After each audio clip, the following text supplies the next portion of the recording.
Hello folks, Mike here. I just got back from NPPL Huntington Beach. It was a blast.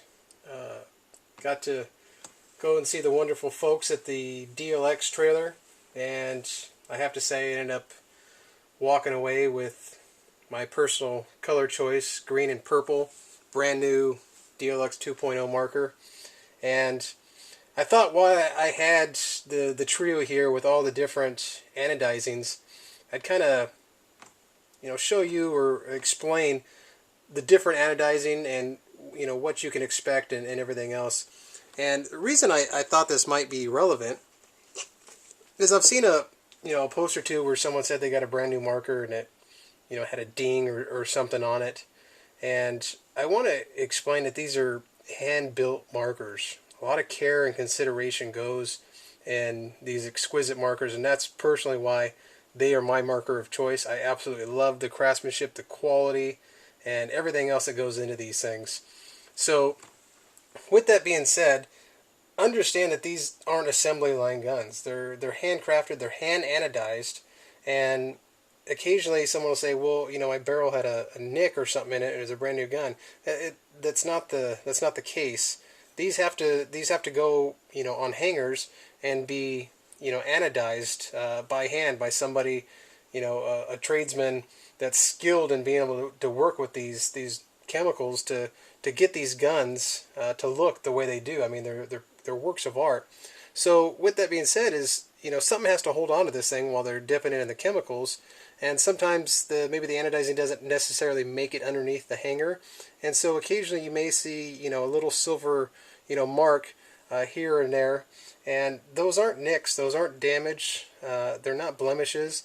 Those are just part of the anodizing process, where something was holding on to this gun, or I'm sorry, holding on to the piece while it's going through the chemical process of being anodized. So just kind of understand that it's not damaged, and I've had a lot of Luxes in my hands, and it's one of those things with a handcrafted product. You may see little teeny tiny things like that, and it's not. I just want you to understand they're not damaged. In talking about the different color choices and the different anodizings, you have your polished gloss, like this gorgeous 105 splash here. This is polished and then anodized, so that's why it has this very shiny, smooth finish to it. You also have your dust guns, like this gorgeous bad boy I just picked up. It's got a little rougher texture to it. This is a dust with a gloss underneath, or what they call a 3D splash. These things are truly unique. I absolutely applaud the work that goes into making one of these things, and just understand that this is much more difficult than a gloss. Doing the gloss and the dust on top of it, more care and consideration has to go on those.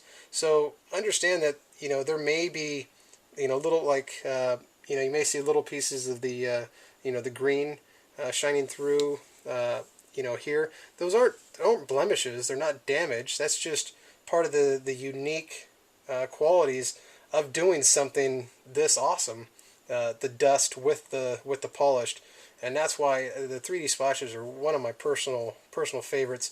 And the fact that this is a dust green as opposed to the black, I absolutely just went bonkers for it. So, and it matches my brand new Ninja Duratank that I got from Ray at MustachePaintball. I appreciate that.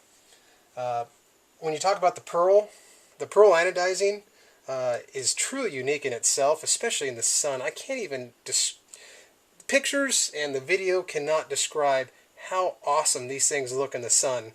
You can get I can see a little bit just looking in this regular LED lighting here on my workspace, but the corners, especially when you get in the sunlight, these things they glow, and that pearlescence really comes out much like a hot rod that you would see at a car show that has a pearl paint job.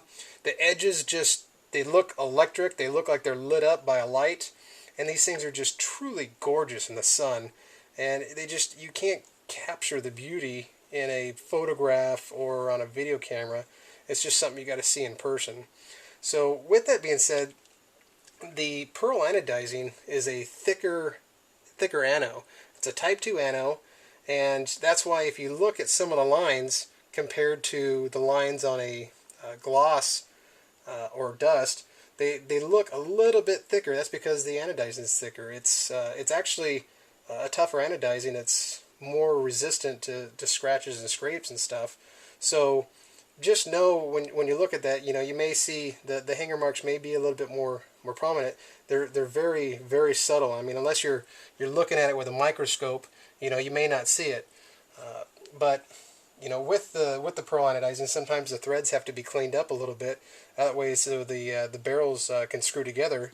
If not, the thick anodizing gets in the threads, and then you can't screw the barrel together. So the gun, if you see that, it's not damaged. It's just they clean the threads up so that the barrel will screw together. So just know with the pearl, obviously you may see some grease here on the threads. Another common thing that I normally do, before I screw my barrels, I take a little bit of the sleek lube out of the case, just rub it right around this O-ring real quick. If the O-ring's dry, you can risk, when you screw this in, the O-ring can twist inside there, and then it'll bind the barrel to where you can't unscrew it.